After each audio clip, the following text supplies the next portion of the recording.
요한계시록 강의 이제 21번째 시간인데요. 하나님의 구원하시는 대서사라는 제목으로 말씀을 전하도록 하겠습니다. 우리가 이제 요한계시록 11장에서 이제 일곱째 천사가 나팔을 분 후에 천상의 예배의 광경을 이제 목도하게 되었습니다. 그리고 나서 하나님의 성전 안에 있는 하나님의 언약궤를 보았습니다.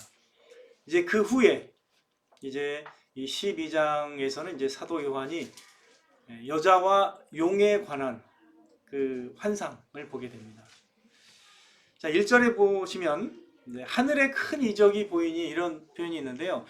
이제 이적이라는 것은 이제 영어로 사인이에요. 어떤 표징 또는 뭐 어떤 계시를 담은 어떤 표징을 이제 어떤 이적이라고 이렇게 말할 수 있는데, 환상이라고 생각하셔도 돼요.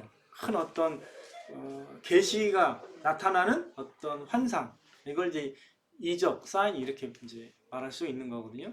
자, 그래서 어떤 환상을 보았느냐? 해를 옷 입은 한 여자를 본 거예요. 해를 옷 입었다, 이 표현이 참 뭐 해 그 후광을 입어서 어떤 여자가 딱 보이는데, 그 발 아래에는 달이 있고 그 머리에는 12별의 관을 썼더라. 이렇게 이제 좀 난해해요. 이 여자가 과연 누구냐? 이 1절에 묘사된 이 여자는 과연 누구를 의미하며, 또 5절에서 이 여자가 낳은 아이는 누구를 의미하느냐? 그리고 도대체 붉은 용은 누구냐? 이거를 알아야 우리가 12장이 묘사하는 전체 광경을 이해하게 됩니다.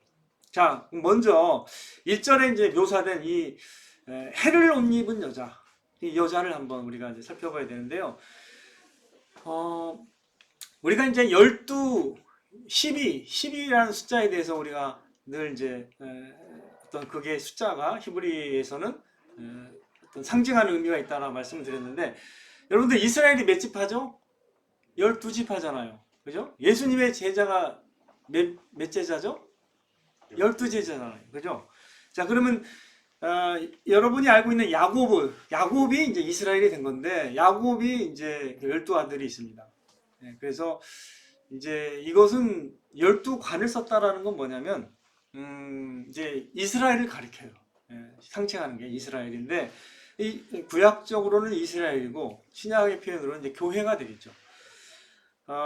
창세기 37장에도 이제 요셉이 꿈을 꿉니다. 요셉이 꿈을 꿨는데 어떤 표현이 나왔냐면, 해와 달과 11별이 내게 절하도이다. 요셉은 물론 야곱의 아들이긴 하지만 그때 요셉은 누구를 의미하냐면, 이제 누구를 상징하냐면 예수 그리스도를 상징하는 거예요. 그리고 그 이스라엘이 이제 해와 달과 12별이라고 표현이 되잖아요. 근데 그건 곧 하나님이 계속 만들어 가시는 그의 백성을 의미합니다. 그래서 12별을 쓴 것이라는 것은 이제 여기서는 이제 이스라엘을 가리키는 거죠. 이 여자는 이스라엘입니다. 이스라엘.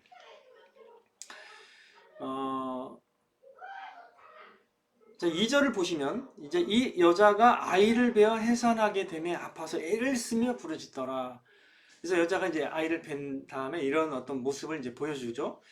자, 그 다음에 4절과 5절을 통해서 이 아이가 누구인지 이제 분명하게 이제 알게 되는데, 자, 보세요.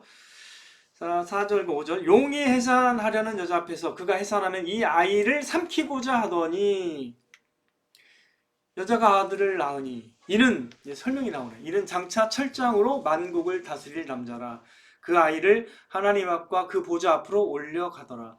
여러분들, 만국을 다스릴 아이라고 표현됐고 남자라고 표현됐고, 그 아이가 하나님 앞과 그 보좌 앞으로 올려가신 분이 누구예요? 그러면 만국을 다스리고 승천하신 분이 누굽니까? 예수님이잖아요. 그죠? 그 아이는 예수 그리스도를 가리킵니다. 시편 2편 6절에서 9절을 한번 찾아보겠습니다. 시편 2편을 찾아보세요. 네, 시편 2편 6절에서 9절 같이 읽겠습니다. 시작. 내가 나의 왕을 내 거룩한 산 시온에 세웠다 하시리로다. 내가 여호와의 명령을 전하노라. 여호와께서 내게 이르시되 너는 내 아들이라. 오늘 내가 너를 낳았도다. 내게 구하라. 내가 이방 나라를 내 유업으로 주리니 내 소유가 땅끝까지 이르리로다. 내가 철장으로 그들을 깨뜨리며 질그릇같이 부수리라 하시도다. 여기에서 왕이며 그 왕은 또 하나님의 아들이라고 표현되어 있습니다. 왕 그리고 하나님의 아들, 그가 온 땅을 다스리고 또 그들을 철장으로 그들을 깨뜨리고 부수린다는 것은 그 권세를 가지고 다스리신다는 거거든요. 여러분들, 성경에서 약속된 인물, 그 누구예요? 약속된 인물이. 창세기 3장에 약속된 인물이 누구죠?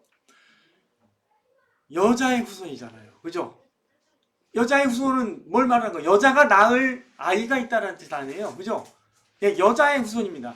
그러니까 성경의 그 처음부터 그 상징하는 굉장히 중요한 어떤 그 표현들이 있는데, 그게 여기 요한계시록에 와서도 이게 맞물리면서 그게 이제 환상으로 보여주는데, 성경은 그 아들을 약속했습니다. 여자의 후손, 그리고 아브라함의 씨, 그리고 유다에서 나오는 통치자, 그리고 다윗의 후손, 그 사람을 보내겠다라고 약속하는 게 성경입니다. 성경이 약속하는 인물은 여자가 낳을 아이입니다. 여기서 여러분들이 잘 이해하셔야 되는 게, 왜 그렇다면 교회를 여자로 표현했는가? 그 여자는 그래도 좀 남성과 이제 하나님이 남자와 여자를 만드셨는데 좀 연약한 존재라고 생각할 수 있는 그런 어떤 뉘앙스가 풍기지만, 교회도 마찬가지, 하나님의 보호가 필요한 연약한 존재입니다. 그러나 거기에서 그곳에서 하나님이 보내실 자를 약속하셨고, 거기에서 이제 하나님이 구원하시는 놀라운 이제 대서사를 이제 완성해 나가시는 건데, 그래서 이 표현을 이제 쓰시는 거죠. 창세기 표현을 다시 쓰시는 겁니다. 자, 지금 졸릴 때가 됐는데 좀 정신을 차리시고, 자,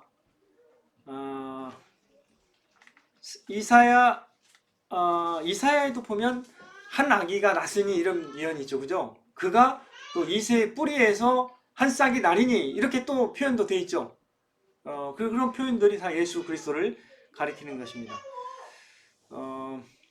창세기 이제 3장부터 사실을 시작해서 뭐 성경 곳곳에 나타나 있는데, 여자는 여기에서 그래서 결론을 내리면 여자는 교회를 의미하고, 교회에게 약속된 아들은 하나님의 아들이신 예수 그리스도를 의미하는 겁니다. 그가 만국을 다스릴 만왕의 왕이시고 기름 부음을 받은 그리스도가 되시는 것입니다.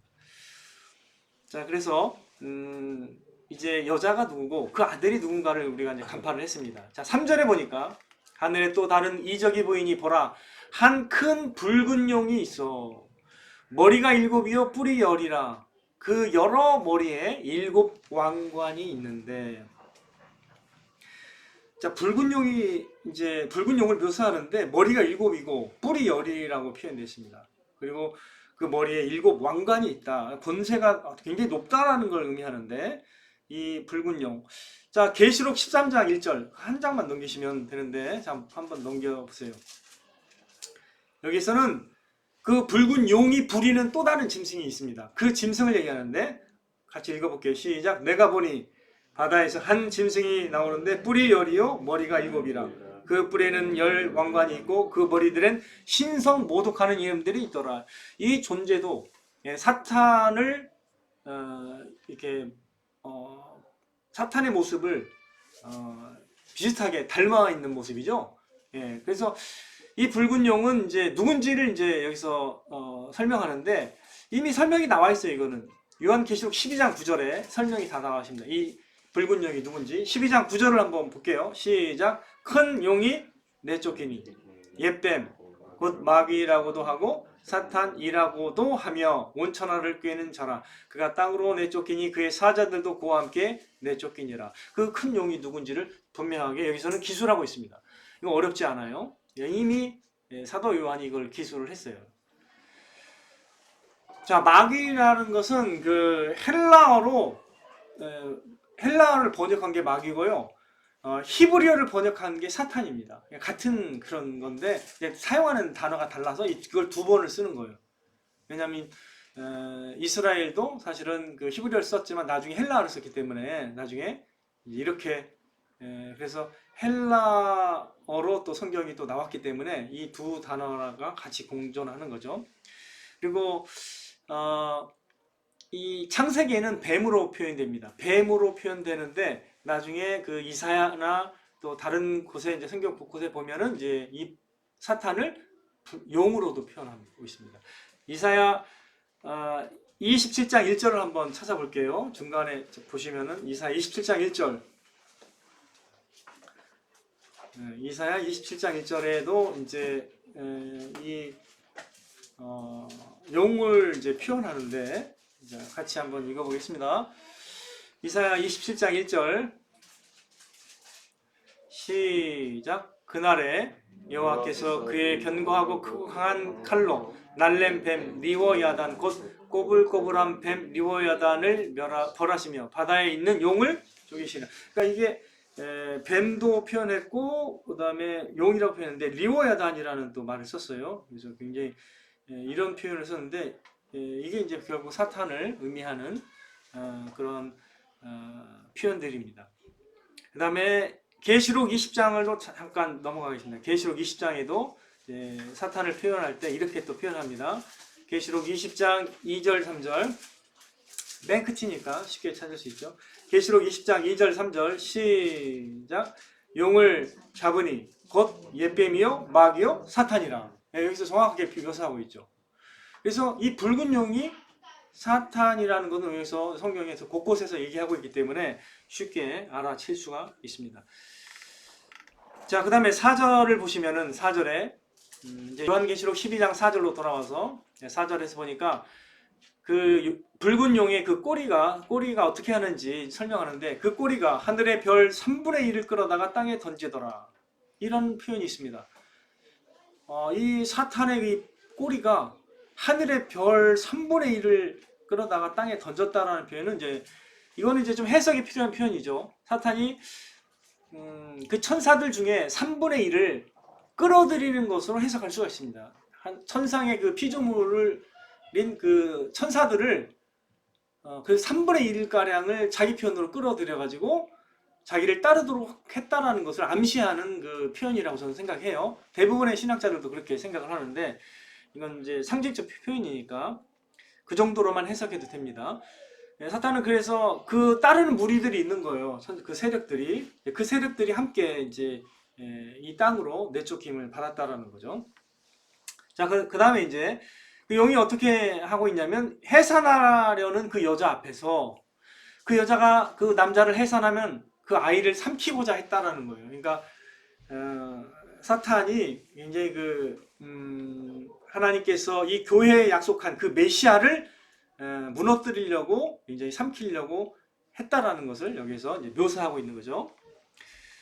자, 그런데 이제 6절을 보시면은 어떻게 되죠? 여자가 어디로 도망가죠? 아니, 5절을 먼저 볼까요? 5절에 그렇게 삼키려고 했는데 5절은 이제 아까 저희 살펴봤던 그 아들이 누군가에 대해서 설명하는 어떤 구절이네요.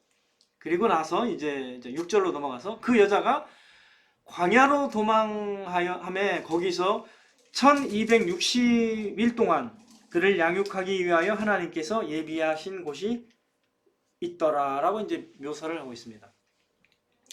자, 이 여자는 교회라고 말씀드렸고 구약적인 언어로는 이제 이스라엘이라고 말씀을 드렸는데 이 교회가 이제 광야로 도망간 거예요. 왜? 사탄이 내쫓겼고 사탄이 이제 굉장히 그 아들을 삼키려고 했고 또 뒤에 표현을 보면 이 여자를 이제 박해했다는 표현이 있습니다. 자, 여자를 박해했다는 표현이 어디 있습니까? 몇 절에 있죠? 13절에 있죠. 그러니까 그래서 이제 하나님께서 이 사탄이 교회를 핍박하고 또 교회를 통해서 약속된 이 메시아가 탄생하자 그걸 이제 삼키려고 했다라는 겁니다. 그러니까 어떻게 해요? 하나님께서 보호하셨다라는 표현을 쓰죠. 광야로 데려가서 거기서 하나님이 예비하신 곳에서 양육을 받았다. 그 여자는 이제 양육을 받았다고 표현이 됩니다. 남자가 양육받았다는 게 아니에요. 표현이 뭐냐면 주어는 여자입니다. 그 여자가 광야로 도망해서 1260일 동안 그를 양육하기 위하여 하나님이 예비하신 곳이 있었다라는 것을 묘사하는 거예요. 그러니까 항상 이제 우리가 이제 성경을 잘 이제 구약을 살펴보면은 광야는 하나님께 의존하여 보호받는 환경으로 나옵니다. 그의 백성들을 광야에서 이렇게 보호하시고 이렇게 자라도록 하신다는 거예요. 광야는 그런 단어입니다. 그래서 이스라엘도 광야에서 하나님의 보호하심 받고 자라게 됐고, 아브라함도 마찬가지죠. 사실 아브라함도 하나님이 보내신 곳에서 이제 그의 믿음이 이제 자랐게 됐죠. 엘리야도 마찬가지죠. 엘리야도 광야에서 하나님의 그 인도하심을 받았고, 세례 요한도 마찬가지죠. 빈들에 있었습니다. 빈들에서 보호받고 양육을 받았습니다. 이것서 이 교회라는 것은 하나님의 그 보호하심을 통해서 마치 황량한 곳에 있지만 하나님이 그 교회를 지키시고 보호한다는 것을 의미하는 거예요. 특별히 우리가 이 요한계시록 11장에서 두 증인을 살펴보면서 교회가 3년 반 동안 짓밟히고 그 두 증인이 3년 반 동안 증언한다라고 말씀드렸잖아요. 그래서 7년 기간을 설명했어요. 1260일 또 나옵니다. 교회가요, 즉 1260일 3년 반 동안 보호를 받는다는 거예요. 환란이 있을지라도 보호를 받는다는 걸 여기서 또 우리가 살펴볼 수가 있습니다. 이 7년 환란 중에 도대체 전반부냐 후반부냐 이런 걸 뭐 굳이 또 따진다고 하면 제 생각에는 이건 후반부 같아요. 7년 환란의 후반부, 교회를 보호하시는 장면을 그래서 묘사하고 있다라고 볼 수 있습니다. 자, 그 다음에 이제 12장의 두 번째 환상이 더 이제 나오는데 7절부터 17절까지는 이제 두 번째 이제 환상인데 하늘의 전쟁에 대해서 더 설명하는 건데 7절 한번 보세요. 자, 하늘의 전쟁이 있으니, 이제 하늘의 전쟁을 보여줍니다. 천사장의 이름이 미가엘입니다. 이거는 다니엘에서 나오고요. 미가엘은, 그래서 천사장은 미가엘로 이제 인정을 보통 하는데 신학자들도 이 미가엘, 여기서 이제 천사장이라는 걸 알 수 있는 게, 왜냐하면 미가엘이 이 전쟁을 이제 주도하는 거예요. 미가엘. 그래서 미가엘과 그의 사자들이 용과 더불어 이제 싸우는 거죠. 다니엘에서도 싸우는 그 천사장이 미가엘이었거든요. 근데 여기서도 마찬가지입니다. 즉 하늘에 놀라운 그 전쟁이 있었음을 여기서 이제 묘사하고 있는데, 사탄이 져요. 사탄이 져서 내쫓깁니다. 그래서 8절에 보니까 사탄이 이기지 못해서 하늘에서 그들이 있을 곳을 얻지 못한지라. 그래서 9절에 보니까 큰 용이 내쫓기니 그를 따르는 사자도 함께 내쫓겼다라고 표현하고 있죠. 그 9절을 보니까 그 사탄의 존재를 다시 한번 묘사하는데, 그가 누구냐면 이제 옛뱀이고 마귀고 온천을 꿰는 자라고 아까 앞서 살펴봤듯이. 근데 이제 이 표현이 10절에 또 나타나요. 그 사탄이 어떤 짓을 하는지.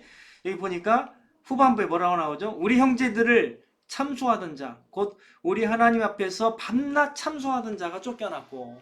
그러니까 사탄이 계속 우리 하나님의 백성들을 공격한다는 거예요.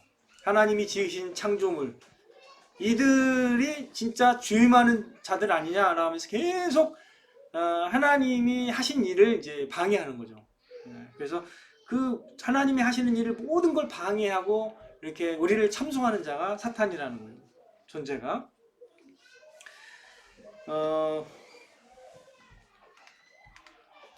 자, 이제 10절을 이제 살펴보겠습니다. 이 하늘에 전쟁이 있었는데 전쟁에서 져가지고 사탄과 그의 사자들이 다 내쫓김을 받았다라는 거예요. 그래서 하늘에서 어떤 이제 음성이 들리냐? 이렇게 음성이 들립니다. 하늘에 큰 음성이 있어 이르되 이제 우리 하나님의 구원과 능력과 나라와 또 그의 그리스도의 권세가 나타났으니. 우리가 11장에서도 살펴봤던 이 천상의 예배에서 나타났던 그 표현들이죠. 그리스도의 권세, 그리스도의 나라가 나타났음을 이제 찬양했잖아요. 여기서도 동일하게 그 전쟁에서 이길 수 있는 그리스도의 권세, 그의 나라가 이제 드러났다라고 이제 찬양을 합니다. 그리고 사탄은 내쫓김을 당했다라고 표현을 하고 있죠. 자, 그리고 나서 이제 신자들의 입장에서 11절을 이제 표현하는데, 신자들의 입장에서 자, 11절 보세요. 또 우리 형제들이 뭐라고 했습니까? 어린 양의 피와 자기들의 증언하는 말씀으로써 그를 이겼으니, 사탄을 이겼다라고 표현하고 있습니다. 그들은 죽기까지 자기들의 생명을 아끼지 아니하였도다라고 이 신자들의 승리를 이제 천상에서 소리가 나서 외치고 있고, 12절에 이제 다시 이제 이렇게 얘기하고 있습니다. 그렇기 때문에 그러므로 하늘과 그 가운데 거하는 자들은 즐거워하라. 이렇게 이제 얘기하고 있습니다. 하지만 긴장감이 있는 말을 또 한 번 하죠. 그러나 땅과 바다는 화 있을진저 이는 마귀가 자기의 때가 얼마 남지 않을 줄을 알므로 크게 분내어 너희에게로 내려갔습니다. 이게 말세의 이제 상황을 얘기하는 거죠. 분명히 하나님이 승리했지만 쫓겼기 때문에, 내쫓겼기 때문에 마귀와 그의 사자들이 이제 자기의 때가 얼마 남지 않음을 보고 크게 분내어서 이제 이 세상에 내려왔다는 뜻입니다. 자, 그래서 13절에 다시 보세요. 13절 보시면 용이 자기의 땅으로 내쫓긴 것을 보고, 용이 자기가 땅으로 내쫓긴 것을 보고 남자를 낳은 여자를 박해하는지라. 사탄이 이제 교회를 박해한다라는 표현을 썼습니다. 그리고 14절에 그 여자가 큰 독수리의 두 날개를 받아 광야 자기 곳으로 날아가 거기서 그 뱀의 낯을 피하여 한 떼와 두 떼와 반 떼를 양육받으매. 이건 아까 앞서 설명했던 것이 다시 이제 오버랩되는 거죠. 다시 한번 하는 거죠. 제가 하나님의 보호하심이 있다고 했죠. 그 여자는 교회를 의미하고 그 여자가 양육을 받는다고 표현됐는데, 여기도 또 양육을 받는다고 표현됩니다. 뱀의 낯을 피하여. 그 뱀은 용이라고 했죠. 붉은 용. 그래서 여기 한 때와 두 때와 반 때의 뜻이 뭡니까? 한 때는 1년을 가리키고 두 때는 2년을 가리키는 거예요. 그러면 3년이죠. 반 때는 3년 반이잖아요. 그러니까 동일한 기간이에요. 1260일과 동일한 기간입니다. 그래서 이 3년 반을 가리키는 거죠. 자, 그 다음에 15절 사탄이 어떻게 교회를 핍박하는지를 그 장면으로 묘사하는데, 여자의 뒤에서 뱀이 그 입으로 물을 강같이 토하여 여자를 물에 떠내려가게 하려 하되, 그러니까 묘사하는 거예요. 교회를 어떻게 넘어뜨릴지를 이제 그 장면으로 보여주는 건데, 근데 16절에 보니까 그렇게 막 물에 떠내려가게 하려고 했지만 땅이 여자를 도와 그 입을 벌려 용의 입에서 토한 강물을 삼키니, 결국 하나님께서 그 교회를 보호하신다라는 그 장면을 다시 한번 보여주는 것이죠. 마지막 17절 보겠습니다. 그랬더니 용이 여자에게 분노하여 돌아가서 그 여자의 남은 자손, 그 교회의 남은 자손이죠. 곧 하나님의 계명을 지키며 예수의 증거를 가진 자들과, 여기서 그 여자가 누군지를 더 정확하게 알 수 있는 표현이 여기 다 나타나 있어요. 곧이라고 표현했잖아요. 여자의 남은 자손이 뭐냐? 곧이라고 표현됐잖아요. 그럼 뭐예요? 그 여자를 설명하는 거잖아요. 여자의 남은 그 자손을 얘기하는 거잖아요. 그죠? 그래서 하나님의 계명을 지키며 예수의 증거를 가진 자들과 더불어 싸우려고 바다 모래 위에 있더라. 남아있는 그 상황을 설명한 겁니다. 남아있는 상황. 이제 남아있는 게 뭐냐면 용의 분노와, 이제 용의 분노로 인해서 이 교회를 대적하려고 하는 그 전쟁이 남아있는 거예요, 조금. 그래서 그거를 이제 표현하는 거죠. 자, 여러분들 한번 요한계시록 12장을 쭉 이렇게 한번 살펴봤는데, 어떤 그 환상과 어떤 광경이라고 이렇게 정리할 수가 있습니까? 어떤 거예요, 이게? 마치 그 하나의 저는 이렇게 이제 말씀드릴 수 있을 것 같아요. 성경에서의 그 모든 내용을 성경의 모든 내용을 함축적으로 장면화시킨 거예요. 마치 이제 사진으로 보자면 전체 전경이 무엇인지 알지 못하다가 파노라마 카메라로 이렇게 렌즈로 샥 한 번에 보여주는 듯한 그 장면입니다.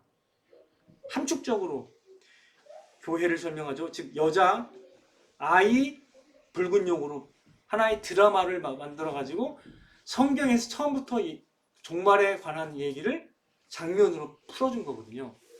여러분들 어떻게 해요? 그래서 제가 제목으로 하나님이 구원하시는 대서사라고 했는데 그 서사를 요한계시록 12장의 한 폭에 담은 거거든요. 성경 전체 얘기가 담겨 있습니다. 사도 요한은 그걸 봐야 했던 거예요. 하나님이 보여주시고자 하는 그 환상이 뭔지, 나는 이런 일을 계획해서 이렇게 했는데 이런 모습으로 이렇게 딱 네가 이해하면 된다라고 이렇게 사도 요한에게 이제 하나님이 그 종말에 앞서서 내가 하고자 했던 그 드라마가 뭔지를 이제 보게 해 주신 겁니다. 그래서는 이제 하나님이 그의 백성들을 구원하시는 그 놀라운 대서사가 무엇인지 알게 하는 하이라이트 분량의 요약본과도 같은 것이라고 요한계시록 12장을 설명할 수 있을 것 같아요. 여러분들이 그러니까 요한계시록 12장을 잘 묵상하면은 성경 전체가 담겨 있습니다. 그 놀라운 그 대서사예요, 이게. 이제 조금 더 구도를 잠깐만 설명해 드리면은, 자, 우리가 마지막 7 나팔을 이제 불고 난 후에 이제 천상의 모습이 보여졌습니다. 11장에서. 그죠? 천상의 예배. 그리고 환상이 중간에 나와요. 12장, 13장이 환상입니다. 다시 이 천상의 예배가 나온 후에 재앙이 쏟아지는 겁니다. 자, 구도를 이렇게 생각하면 돼요. 자, 7째 나팔은 7 대접 심판을 끌어온다고 그랬죠. 이게 마지막 최종적 심판입니다. 근데 그 7째 나팔을 분 후에 천상의 예배가 앞뒤로 있어요. 앞뒤로. 그리고 중간에 환상이 있습니다. 그럼 뭐예요? 중간의 환상은 그 모든 그 하나님의 계시를 알 수 있도록 보여주는 거죠. 네, 그 첫 번째 환상이 바로 여자와 아이와 용에 관한 드라마입니다. 이 드라마를 보게 된 거죠, 우리가. 물론 그 뒤에 또 있어요. 또 있는데 13장에 그 드라마도 봐야 결국 종말이 어떻게 이끌어질지 이제 보게 되는 거죠. 그리고 나서 천상의 예배가 쭉 이어진 다음에 대접 심판이 16장부터 나타나는 거죠. 이게 좀 요한계시록의 구조가 되게 놀랍습니다. 잘 보시면. 그래서 어렵게만 느껴질 수 있지만 일단 요한계시록 12장을 여러분들이 잘 읽으시면서 하나님이 그의 백성들을 구원하시고자 하는 그 대서사가 이렇게 놀랍게 담겨져 있다는 걸 생각하면서 이제 우리가 놀라움을 이제 느껴야 된다고 저는 생각합니다. 하나님이요, 온 우주의 통치자가 되셨고 또 그분이 하나님의 나라를 완성시켜 나가실 전능한 하나님이시라는 것을 우리가 이제 여기서 더 확인하게 되는 거죠. 모든 것을 그의 뜻과 지혜대로 성취해 나가시는 분이 하나님이시라는 것을 알게 되는 거죠. 시초부터 종말까지 그 모든 서사를 이렇게 펼쳐나가실 수 있는 분이 유일하신 하나님이시라는 거죠. 자, 이사야 45장 21절을 찾아보겠습니다. 하나님이 어떠하신 분인지 구약에 이미 이렇게 이제 진술하고 계시는데, 이사야 두 가지 표현을 한번 살펴보죠. 이사야 45장 21절 먼저. 이사야 45장 21절을 한번 같이 읽어보겠습니다. 이사야 45장 21절 시작. 너희는 알리며 진술하고 또 함께 의논하여 보라. 이 일을 예부터 듣게 한 자가 누구냐? 이전부터 그것을 알게 한 자가 누구냐? 나 여호와가 아니냐? 나 외에 다른 신이 없나니 나는 공의를 행하며 구원을 베푸는 하나님이라. 나 외에 다른 이가 없느니라. 땅의 모든 끝이여 내게로 돌이켜 구원을 받으라. 나는 하나님이라 다른 이가 없느니라. 하나님만이 그걸 처음부터 그걸 알게 한 자가 하나님이라고 여기서 진술하고 있습니다. 이사야 46장 10절 한 장만 넘겨서 이사야 46장 10절을 한번 살펴보겠습니다. 여기는 굉장히 짧은 구절이지만 굉장히 중요합니다. 시작. 내가 시초부터 종말을 알리며 아직 이루지 아니한 일을 옛적부터 보이고 이르기를 나의 뜻이 설 것이니 내가 나의 모든 기뻐하는 것을 이루리라 하였노라. 하나님이 시초부터 종말을 알리신 분입니다. 시초부터. 창세기 3장에 뭐라고 말씀했죠? 여자의 후손이 그의 머리를 깨트릴 것이라고 했죠. 여자의 후손이 이겨요. 근데 여자의 후손이 그의 사탄이 뱀이 그 발을 상하게 하지만 그러나 여자의 후손은요 그의 머리를 깨뜨릴 것이라고, 여자의 후손이 승리할 것이라고 이미 창세기 3장에 이미 말씀하셨습니다. 시초부터 종말을 다 얘기한 거거든요. 하나님이 이 놀라운 드라마를 여기 12장에서 요한계시록 12장에서 다 설명해주고 있는 것이죠. 자, 이제 하나님께서 그의 성도들에 관련해서도 표현한 구절, 계시록 12장 11절을 한번 다시 한번 이제 묵상해 보겠습니다. 12장 11절 우리가 주목해야 될 구절이죠. 자, 성도가 어떻게 이기는지 여기서 설명했습니다. 자, 성도가 어떻게 이기죠? 우리 형제들이 어떻게 이깁니까? 어린 양의 피와 자기들의 증언하는 말씀으로써 그를 이겼으니 그들은 죽기까지 자기의 생명을 아끼지 아니하였도다. 성도들은요, 그리스도인들은요, 그 어린 양의 피와 자기들의 증언하는 말씀을 통해서 사탄을 이길 수 있다고 말씀하고 계십니다. 물론 같은 거예요. 같은 걸 의미하는 거죠. 같은 걸 의미하지만 이 두 개로 한번 여러분 생각을 해보면 좋겠습니다. 먼저 무엇보다도 우리는 어린 양의 피로서요 의롭다함을 받고 사탄의 참소와 그 죄의 권세로부터 승리할 수 있다는 것을 꼭 기억하시기 바랍니다. 여러분들이 어린 양의 피로 승리하는 거예요. 복음에는 하나님의 의가 나타난다고 제가 말씀드렸습니다. 믿음으로 그에 이르게 되는 건데 오직 어린 양의 피로서 우리가 의롭다함을 받는 거예요. 씻음을 받은 자, 어린 양을 의지하는 자, 예수 그리스도를 의지하는 자만이 죄 씻음을 받고 의롭다함을 얻는 겁니다. 자, 의롭다함을 받은 진짜 마음에 그것을 깨닫는 사람은요 확실히 달라요, 태도가.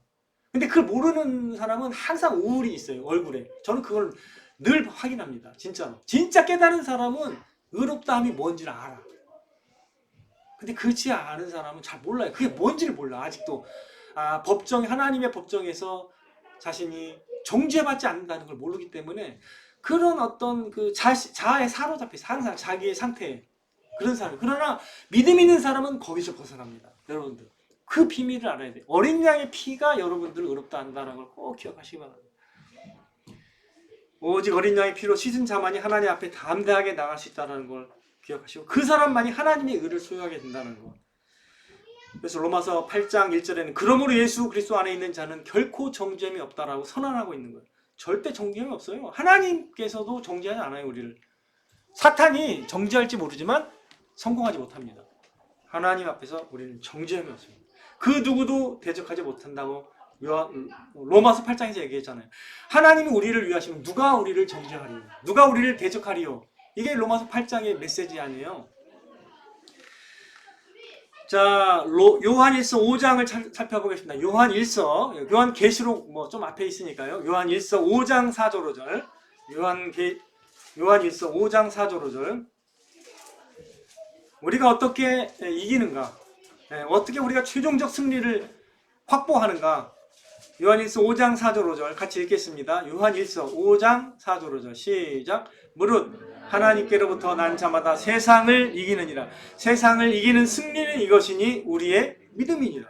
예수께서 하나님의 아들이심을 믿는 자가 아니면 세상을 이기는 자가 누구냐? 결국 이기는 게 뭐냐면 믿음이에요. 믿음 있는 사람이 이기는 겁니다. 믿는 사람은 씻음 받은 자요. 어린 양의 피에 씻은 자라는 거예요.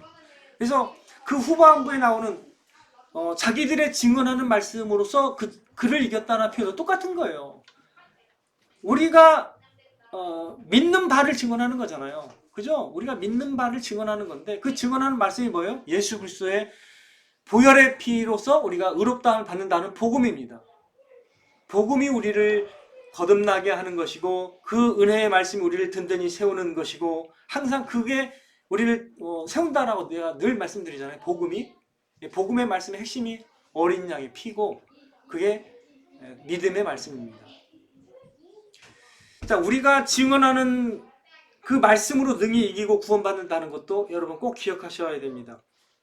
우리가 준비해야 될 궁극적 전쟁에서 승리하기 위해 준비해야 될 게 바로 이겁니다. 어린 양의 피를 여러분이 뿌림을 받았느냐, 첫 번째. 믿음이 있느냐는 뜻인데, 두 번째, 다른 말로 표현하면 여러분이 믿음으로 증언할 수 있는 주의 말씀을 가지고 있느냐는 거죠.